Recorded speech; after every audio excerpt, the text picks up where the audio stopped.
Odumegwu Ojukwu, head of an independent state, not the young Emeka whom I had known in Yaba, Lagos in the early 50s. I outlined my mission. I was there to persuade him to call a halt to the firing from his side, while one more effort was made to resolve the conflict between the federal government and its now seceded state. The sticky point, however, was that this would require placing a hold on the secession. That's Soyinka there. He has told us his mission to Biafra. Was that not a good mission? Thank you. Till tomorrow, it remains not only a good mission, but a patriot's move to save unnecessary wastages of lives and property in their millions. So may the souls of all those who died in the Nigeria Civil War continue to rest in peace. Now, before declaring Eastern region of Nigeria the Republic of Biafra, Lieutenant Colonel Chukwuemeka Odumegwu Ojukwu had stood on the outcome of the Aburi meeting between him and the then military head of state of Nigeria, then Lieutenant Colonel Yakubu Gowon, that the regions will get more autonomy. Nigeria will be run on a federal system. On getting back to Nigeria, some federalists, particularly civil servants, permanent secretary at the federal level, studied the papers and told Yakubu Gowon to his face that you have come with a paper that has dissolved the Federal Republic of Nigeria because it allowed for autonomy for the regions. Is that not true? Everything about Nigeria in the past, very true and relevant as we speak today, Saturday, 1st of May, 2021. The Federalists were led by the immediate past Oba of Benin, Oba Radio. Ikwa Polopolo. He was then the Federal Permanent Secretary. So he was among the team that studied the paper brought from Aburi, Ghana. And they told Gowon, sir, you've sold out Nigeria. It's just a moment of a strike of the pen. Bye-bye, Nigeria. So he asked, what should we do? They said, don't abide by this agreement. And that was the main cause of the war. Ojukwu said on Aburi we stand. That is it. Aburi is available now on the streets, social media, for those who are not born in 1966-67 to study. Because the agreement was, let us go back to the founding fathers' agreement that the regions will control certain aspects of their resources, talent, and vision. So we come to the federal level on basis of equality, which had been overturned by the May 21 decree of 1966 of Major General JTU Agui Ironsi. Agui Ironsi turned Nigeria from federation to group of provinces, whereby civil servants can be taken from Okigwe to Ikire or to Kaura Namuda on transfer. So the Hausas, the Northerners, look at themselves and said, what is our percentage at the federal level? What is the level of our education to compare to the South? And they said, this is bringing to light the forecast of Dr. Nnamdi Azikiwe. I quote Azikiwe now. It's only a matter of moment that Nigeria will be controlled by the Igbos. Now, the Aburi confusion led us to war. Did you say confusion? Yes. Okay. I said confusion. Yes, you have it right. Because if you ask some federalists, they will tell you that they did not back out of the agreement so that Ojukwu misinterpreted the agreement. No. Ojukwu was prepared for Aburi. Do you wonder why Gowon and others were not as prepared as Ojukwu for that meeting? Excuse me, please. With due respect to the person of General Yakubu Gowon, today is a PhD holder in political science, obtained from Warwick University, United Kingdom. With all due respect to him, as at the time of the crisis, 1966, 67, 68, 69, until it was toppled, I'm sorry, Yakubu Gowon was far below the academic level of Lieutenant Colonel Odumeko Ojukwu. Ojukwu was an Oxford graduate. Man, King's College, Lagos. Oxford University, MA. He also went to Epsom College in London. Oh, God. And he was a rugby player for his school, UK. So, I'm sorry, Ojukwu did not see Gowon as his mate. They said he took all of them to the cleaners. They were just listening to him at the discussion in Aburi. Ojukwu was prepared. Ojukwu had set up a cabinet and they had developed papers for presentation at Aburi. I'm sorry to say this. 80% of those who went to Aburi went on a jamboree. They thought it was that easy. Ojukwu, welcome. We are brothers. Let us forget our differences. No. He said, no, please. This is a serious matter. He was just opening his briefcase. Paper 1, paper 2, paper 3, and they were just looking at him. So the unprepared Gowon could govern Nigeria for 9 years. An unprepared leader. Excuse me.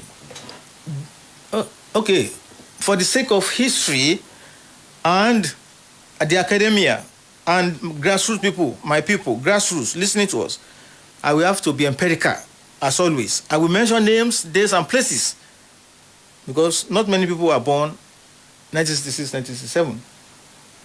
Yakubu Gowon was an incidental head of state.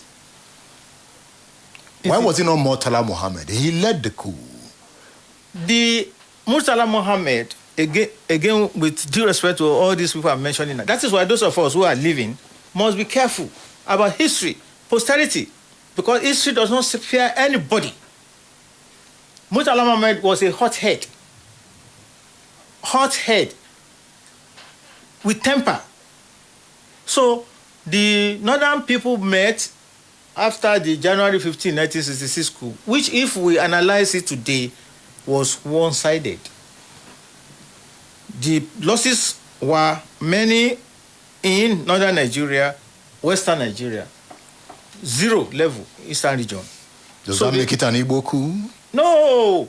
The man who came out as the leader of the coup, Major Chukwuma Kaduna Nzegu, was not Igbo. He is from Okpanam. Okpanam is Igbo. Just that on the other side of the Niger. Thank you. But today everybody is claiming autonomy. I sent you about 2 weeks ago my tribute to Eddie Okonta. Yeah. When Eddie Okonta was alive, the king Obi of trumpet, many people thought, Eddie Okonta, Igbo now. No, Onisha Ugbo, the area you are referring to. Good. So Nzeogu himself was not the architect of the coup. The architect of the coup was that Nigerian who first won a medal. Ifajuna. Thank you. Of the former University College Ibadan. Yeah. Thank you. I interviewed I pray he's still alive. I interviewed the surviving major of the 5 majors who carried out the January 15, 1966 coup, Major Ade Moyega, for my program, Speak Out, on NTA Ibadan. Then it was NTV, sometime in 1981. And he wrote a book. Why We Straw. Thank you. So the facts are there. It is not an Igbo coup. But in the execution, officers who are allotted to carry out operations in the eastern region of Nigeria developed cold feet. So the Premier of Eastern Region, Dr. Michael Ianatu Okpara, escaped because he was hosting Archbishop Makarios of Greece, who was in Nigeria for the Commonwealth Conference. One of the reasons that led to the assassination of Tafawa Balewa, they said Nigeria was burning, and you are calling a conference to resolve the issues in the former, what do they call it then? South Africa today, Rhodesia. Zimbabwe.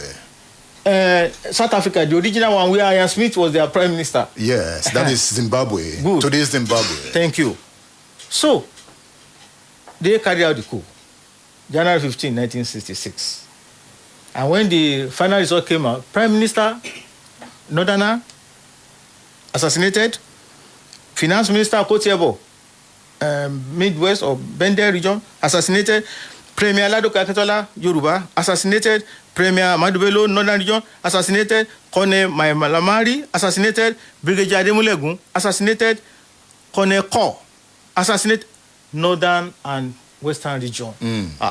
Let's be fair.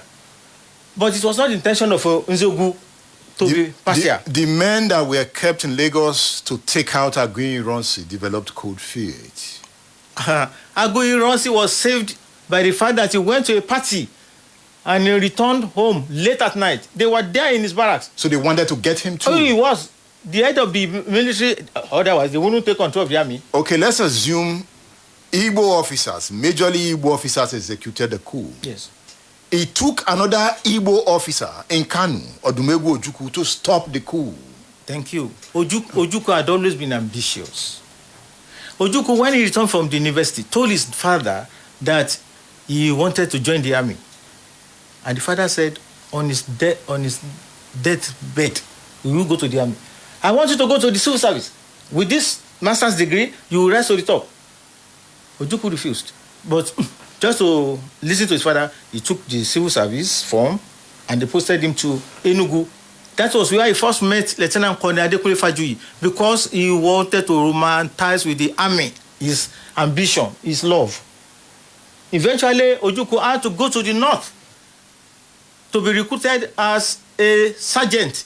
He didn't present his certificates because he knew his inner intention would be to get to the army and take power one day. He has always loved power. Oh, he loved it. He stopped Nzogu's coup in the north. Yes, he did. Aguiyi Ironsi stopped the coup in Lagos. Yes. Both Igbo men. Yeah. And they got Nzogu to come. Nzogu wanted to fly to Lagos and finish the job. Yes.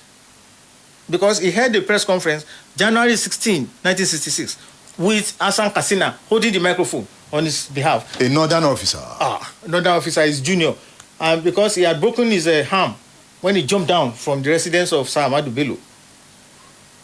And his intention was to come to Lagos, finish the assignment that some people ran away from, and take power. And as he said, they wanted to rule for just 6 months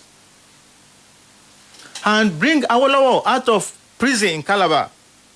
He installed him as the prime minister, and the army will give him backing with muscle that what you have turned Western region to, now turn Nigeria to. And immediately Awolowo stabilizes. Nzogu wrote this down. He will now resign his commission in the Nigerian army and go to South Africa to go and fight apartheid. To show you that Nzogu was really... He was a revolutionary. He was. Really. He didn't want the headship of the military government that to come up. No. Let's look at how Soyinka comes into the story. Why all this happened, he was building his literary skills. Oh, yes. It was already known. Yes. He wanted to intervene intellectually. Yes. The thought of a third force to make the difference. Yes. Therefore, he traveled to the east to see Ojukwu. At the risk of his life. At the risk of his personal life. Why? Before declaring Eastern Region the Republic of Biafra, Ojukwu and his cabinet had thought deep that they must extract all non-Easterners out of the region. So Ojukwu made a broadcast, more or less a decree, that non-Easterners get out of this region within so date. Whether you are working with Nigerian Railways, Post Office, or you are a suya, or seller, buyer, private individual, out.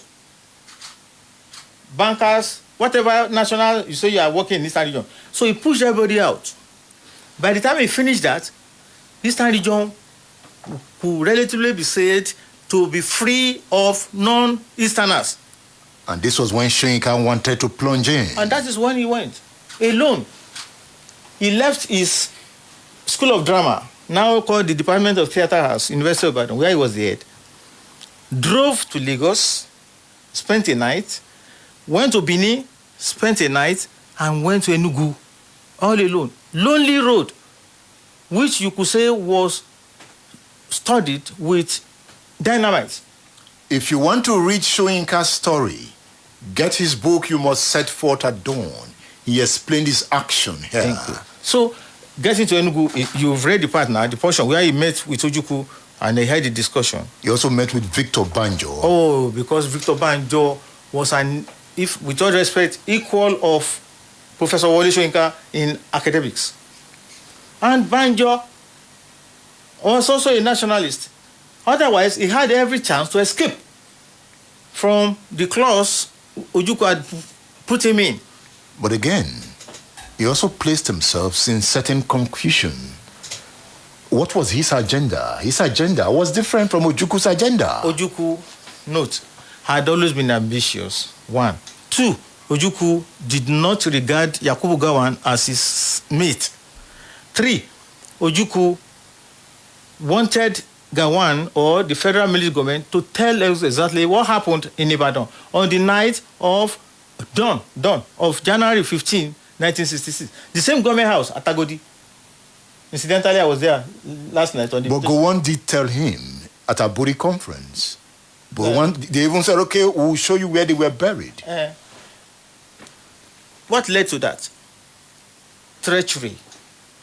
Deceit. Because however modern intelligence grew today, it started from somewhere. General Ironsi had notice of an impending counter coup.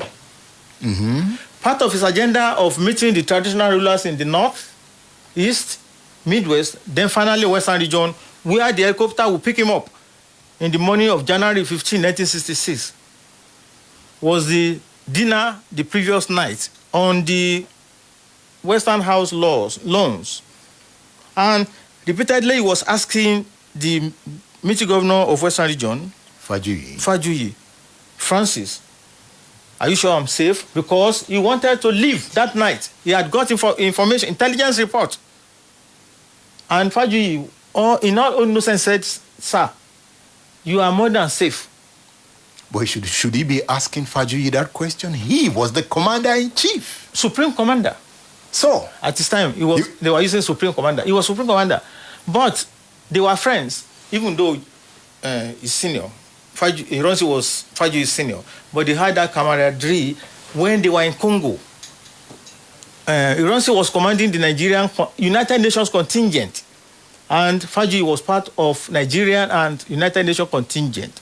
And they fell together. They were friends, even though there was the disparity of senior-junior. So Fajuyi, naturally as a Yoruba man, will consider it an abomination. You went to the north, nothing happened to you. You went to east, nothing. You came here from the Midwest. Sir, you are safe.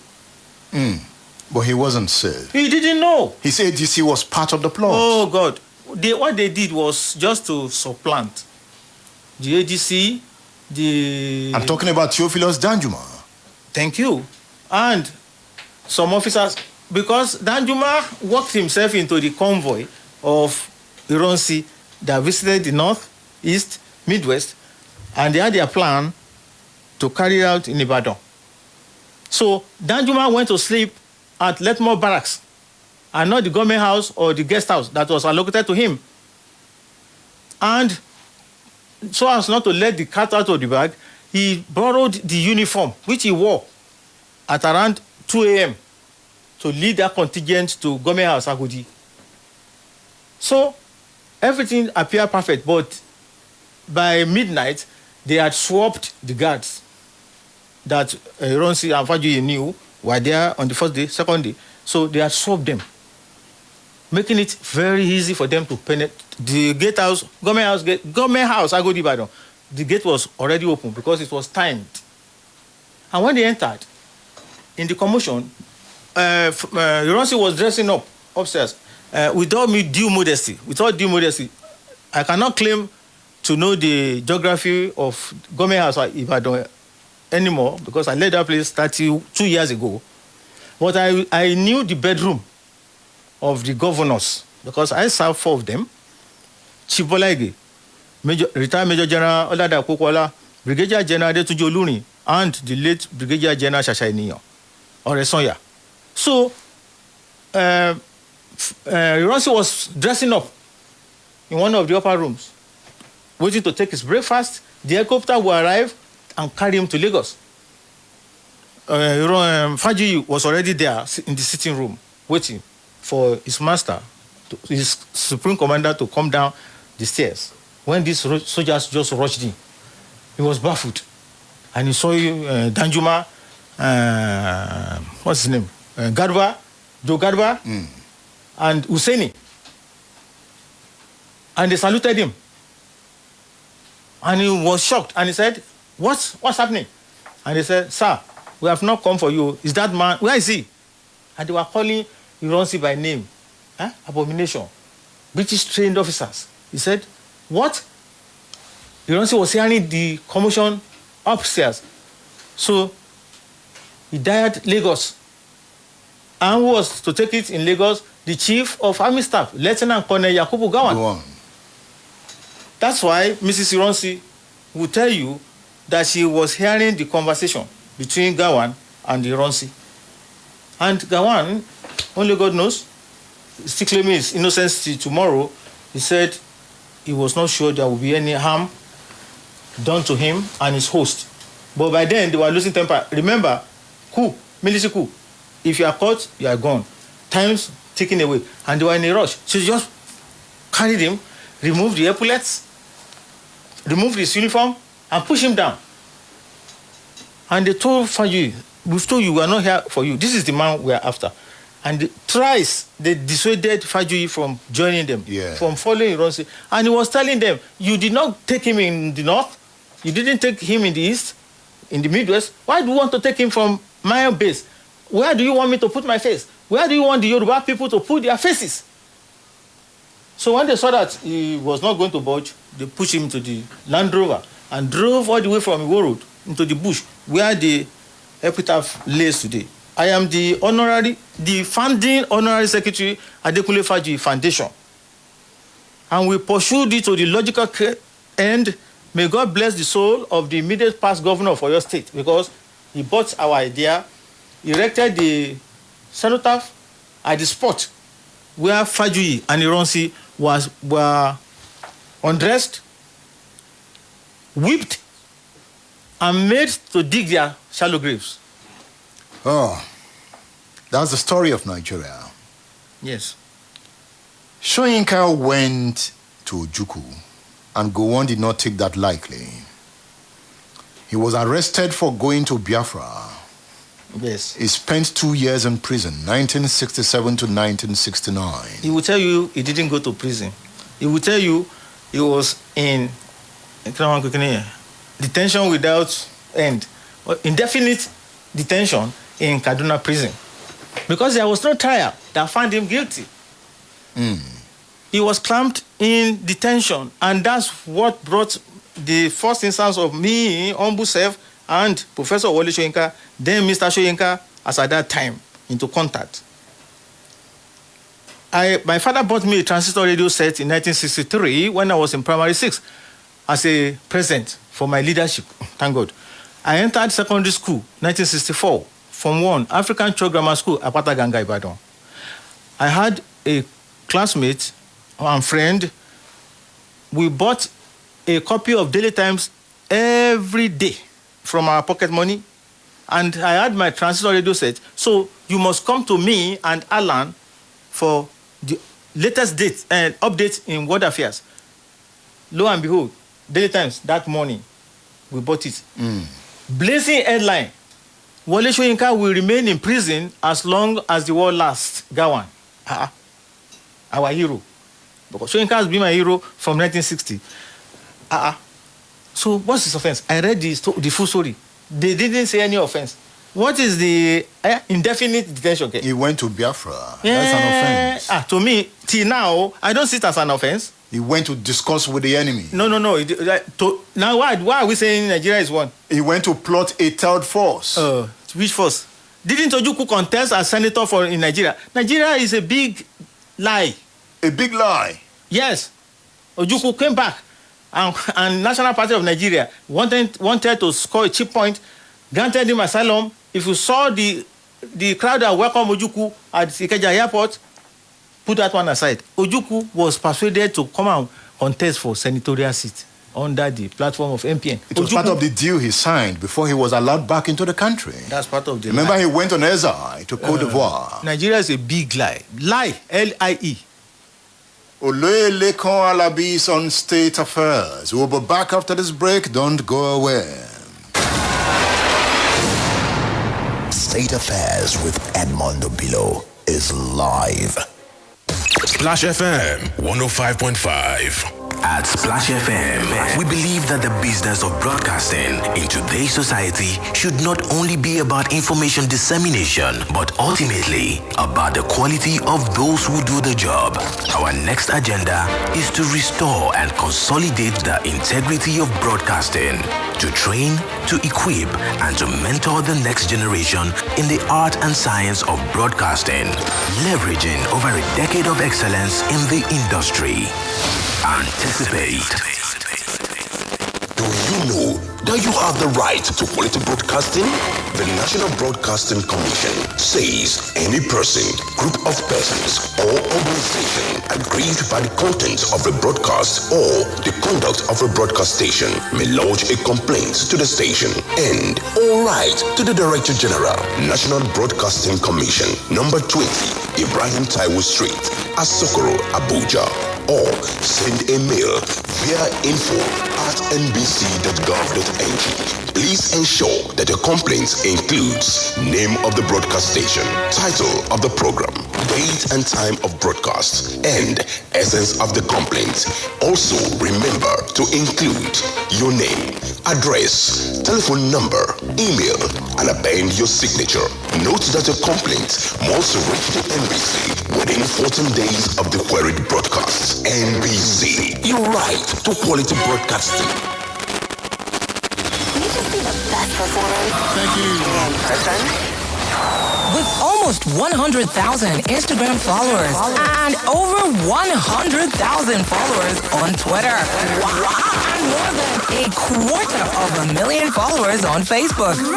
Our followers are our greatest assets.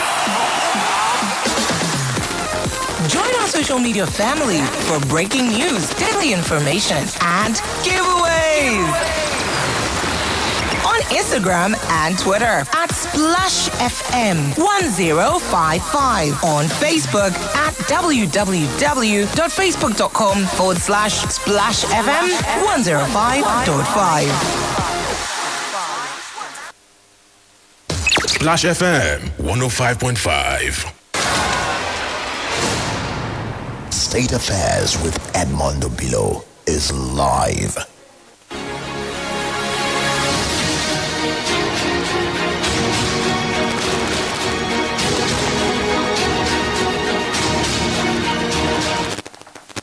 So when you saw the headline on the front page of the Daily Times, yes, you wrote a letter to go on. And the second day. So tell me about the letter. Thank you. You know, I was born Friday, October 27, 1950. And that's how I became 70 last year, October. Thank God. So, 1967, I was just 17 years old. And they formed 3 students of African Church Grammar School, Apata Ganga, Ibadan. So, the second day, I went back to the paper, newspaper, Daily Times. Thinking to myself, Wole Soyinka will stay in prison as long as the war lasts. Do you know when the war will last? That's my first question to myself and to General Gawan. Second one, what was his offense? He now said he went to meet with Ojukwu at the risk of his life. Instead of you to follow advanced countries of the world, they will be worshipping the types of Soyinka to deduce information, the secrets. What did he tell you? What did you notice? Now you just grabbed the man, drove him to Panti, and you are questioning him. And Soyinka accused Obasanjo of that plot? Now they are friends now. They have been friends since Obasanjo was the commander of Ibadan Garrison Organization. Because Soyinka, when he came back from that trip, went to see Obasanjo. That's another story. So, I took Kinongpe, Ajako, because we were on break. Our school was on break. So I was home.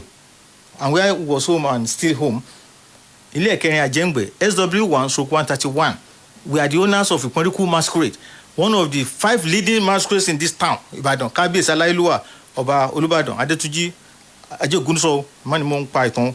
So I bought what they call Ajako writing sheets. 3. 1, first letter was to General Yakubu Gowon, head of state, Dodan Barracks, Lagos. I introduced myself. I am so, from 3 student, African Church Grammar School, Apata Ganga Ibadan. Paragraph 2. Sir, I read the headline story yesterday in the Daily Times, where you are quoted as saying that Wole Soyinka will remain in prison as long as war lasts. Sir, I don't think this is fair. 3rd paragraph.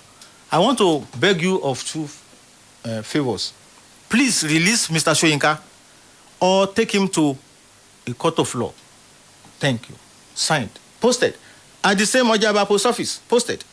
Soyinka, same paragraph. But this time, Mr. Wole Soyinka, Care, Chief Warder, Kaduna Prison, Kaduna. Same intro. 2nd paragraph. Sir, I've read yesterday's Daily Times headline front page where the head of state said you will remain in prison as long as the war lasts. I've interfered on your behalf to the head of state that I don't consider this action as being fair. Where did you get that gut from as a secondary school student? Where did I get the gut from? I've always been asked that question since it became known that I wrote Soyinka, and I always say it's due to my progeny and my destiny. And by progeny, I mean my ancestry. I am the 4th traditional chief in my family. Our progenitor, Omolaja Ekene Ajengbe, was Ekene Balogun of this town. His son, Suberu Ajengbe, was Ekene Balogun of this town. Their son, Asani Onilola, was Agba Akin Balogun, and they fought in all Ibadan wars. Suberu Ajengbe fought in the 1840 Oshogbo War, where they drove these Fulani jihadists far back to Ofa. Then my paternal grandmother was the woman leader of NCNC in this town under Adogoke Adelabu. Adelabu would come to our house. Little as I was taken to Adelabu. So my grandmother, who will be 55 years, tomorrow will be the 55th year of her passage, was always asking me, sit down. She will brief me about my ancestry, their exploits, and what she stood for. Those were real politicians. They were not taking money for any party leader then. So I would say my consciousness rose from that time until 1964, when we got to African Church Grammar School, Form 1. And it was dinner all night was Eko and Efo, Eko and I was enjoying it as an Ibadan boy, Eko and Efo, until some Ijebus, Igbos, Lagosians in the boarding house said, no, enough of Eko and Efo, because we were next to Government College. And there were brothers and friends in Government College when they interacted, and we were hearing what Government College boys were taking for dinner: chicken, rice. So there was a protest led by Senior Ogume Khan, which we joined, and we were singing wow je eko, until the school changed our menu. So everybody must fight for justice, right, freedom. That was what you did on behalf of Soyinka. Then it was in one's blood, though. In the name of justice. Oh, that's it. Then Soyinka came out of prison. 2 years later. He acknowledged your letter. He wrote me formally. Soyinka wrote me a letter from UI, formally, collected by the school clerk at the Dugbe Post Office, African Church Grammar School, P.O. Box 729, Dugbe, Ibadan. He asked you to also visit him. First paragraph. I thank you for your letter, which was delivered to me, among others, on my release from detention. Paragraph 2. Thank you for your solidarity. Feel free to see me at the School of Drama, University of Ibadan. Yes, he invited me. So when you got there? He was out of town, according to the secretary. And the Abeokuta that I went to reconnect with him on Thursday, last Thursday, I begged one top official of University of Ibadan. I don't want to mention his name. He has been begging me not to please mention his name. I gave him the assignment 3 months ago. Can you please help me find out if the secretary of Wole Soyinka in 1967 is still alive? So he didn't work on it. If he had done so, I wanted to take him along to Abeokuta. I will ask him to stay outside. Then when we get to the point of the question you asked me now, that I came, but you are said to be out. Your secretary, I just tell him, secretary, come in. But who came in? Do you know what? Julie Coker, the famous Julie Coker, the second female face in Africa to appear on television. Mama Anika Waji Williams was the first. Julie Coker came all the way from Warri to give me solidarity on that visit to Soyinka. And that's what you call a 52-year-old appointment kept in 2021. Yeah, 1969 to 2021, 52 years. So you finally met Soyinka. You gave him your autobiography. I did. But I wonder why, after he came out from prison, you met him at other occasions. Thank you. You refused to tell him you were the young boy that wrote the letter. No, I was telling him on Thursday. He was just looking at me, amazed. And I believe he was seeing himself in me. His characteristics. I would never beg anybody for favors in my life. I served 4 governors. People were amazed that I was still going to work in Odua. They thought one would have stolen, embezzled. No. I don't beg for favors. I don't. None of the 4 governors did I beg for any favor. The only one that did me a great favor is late. That was Brigadier General Shashainiyan Oresanya. My last day in office, March 30, 1989. I went to his office to bid him bye-bye. And at a point, he now said, Alagba. That's how he called people.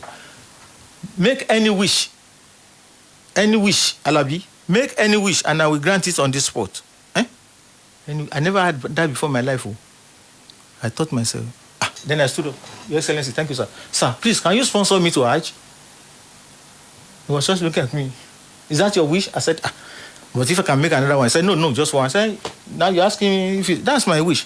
So it was General Resoya from his pocket, because I'd left his service, that I went on pilgrimage in 1989. History repeats itself. I have that published in newspapers and it's in my book.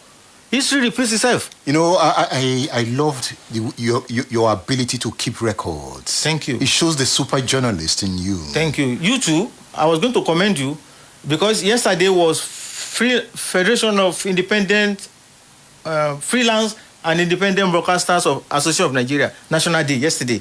I was the chair at Yinka Ayefele Music House. And when they asked me to make my remark, I told them, please don't enter the studio without a script. Freelance independence broadcaster. You enter the studio. Is then you are going to hear, Ele, Mode, music, music. He's composing the topic, or she's composing in her head. No research. By the time he now says, yeah, Egbo, tí tọkọtìyàwó ó bá jí, ta ló yẹ kọ́kọ́ kí wọn láàárọ̀, pẹ́kẹ́tì, music. I will tune off because you are unprepared. But look at yourself. I hope people are seeing us on. Do you have a live streaming? Yeah. Look at you. It's your character. That's how you are popular with your program and your station, and by extension, our dear chairman, Senior Chief Bayo Akonde, my uncle and senior on the Olubadan rank, and his wife, Mama Nike Akonde. This is an organized company, broadcast house. You must come to the studio with a script, prepared. Thank you for commending my record-keeping ability. I met it at home new. Thank you. Now, the battles you saw in the name of justice, we still talk about the same issues in 2021. It was not Soyinka alone, no. It's in the special publication that I used on Thursday, and I gave him a copy and the media.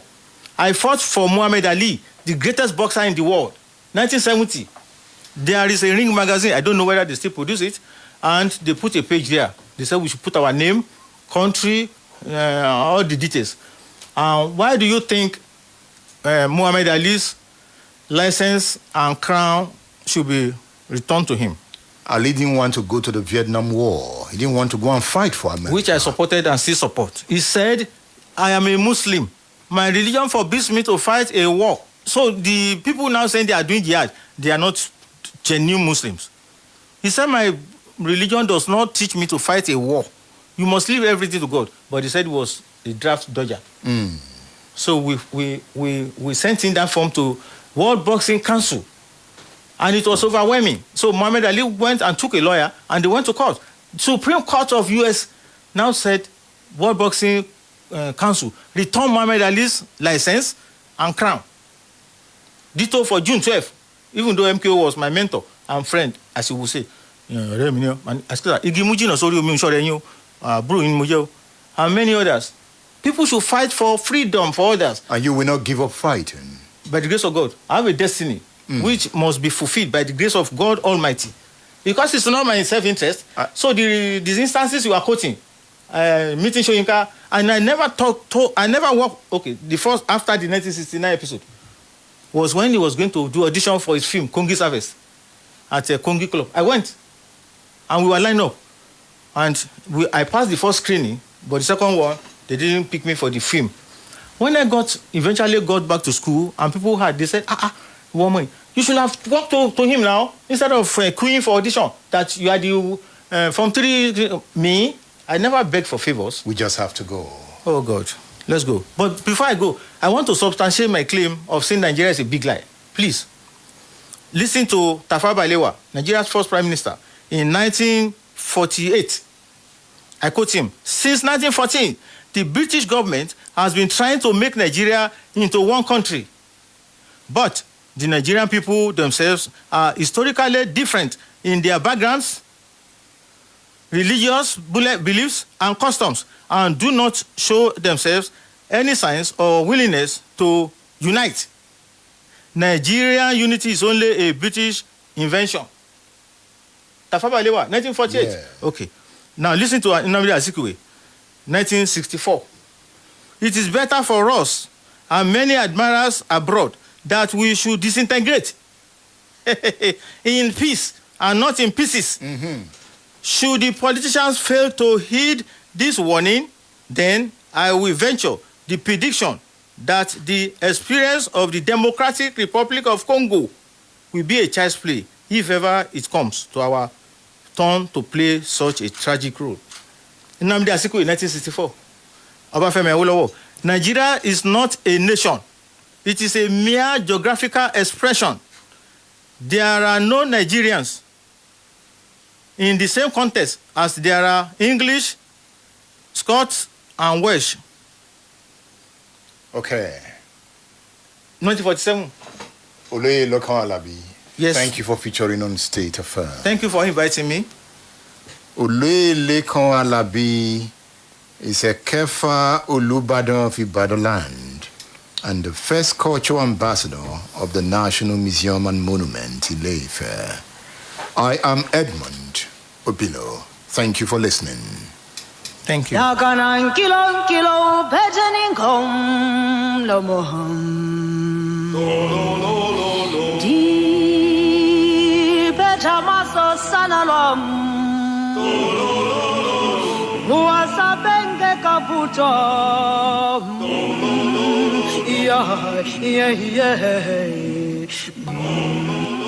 State Affairs. State Affairs with Edmund Obilo.